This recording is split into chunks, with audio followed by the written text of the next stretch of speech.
இன்டெகிரல்ஸை important சுற்றி பார்க்கணும். Integral 0 to 2 pi sine of ஒரு வேல்யூ கொடுத்துட்டு இன்டெகிரேட் பண்ணிக்கலாம். சைன் இன்டெகிரேட் பண்ணால் நமக்கு என்ன கிடைக்கும்?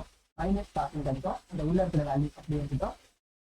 அதை இந்த எக்ஸ் இருக்கிற டைம் டிஃபரன்ஸ் பண்ணால் 1/2 கிடைக்குமா? அதை டினாமினேட்டர்ல போடணுமா? இப்போ லிமிட் அப்ளை பண்ணிக்கலாம். 0 to 2 பை. இந்த 2 மேலே கொண்டு போயிடுறேன். இந்த மைனஸும் வெளியே எடுத்துறேன். காஸ் 5/4 பிளஸ் x/2 இதுக்கு மட்டும் நம்ம லிமிட் அப்ளை பண்ணா போதும். இப்போ அப்பர் லிமிட் அப்ளை பண்ணிக்கலாம். -2 வெளியே இருக்கட்டும்.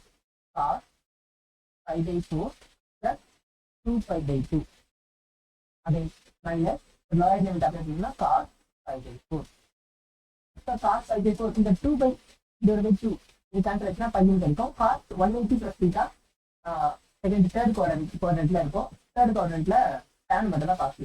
அப்போ இது வந்து நெகட்டிவ் இருக்கும். அப்போ என்ன பண்ணலாம்னா மைனஸ் காஸ் 5/4 அப்படின்னு இருக்கலாம்.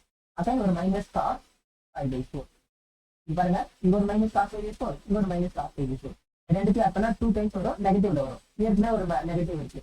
இப்போ எல்லாத்தையும் சேர்த்து எப்படி எழுதலாம்னா 4 into cos 5/4. 4 into cos 5/4 value 1/2.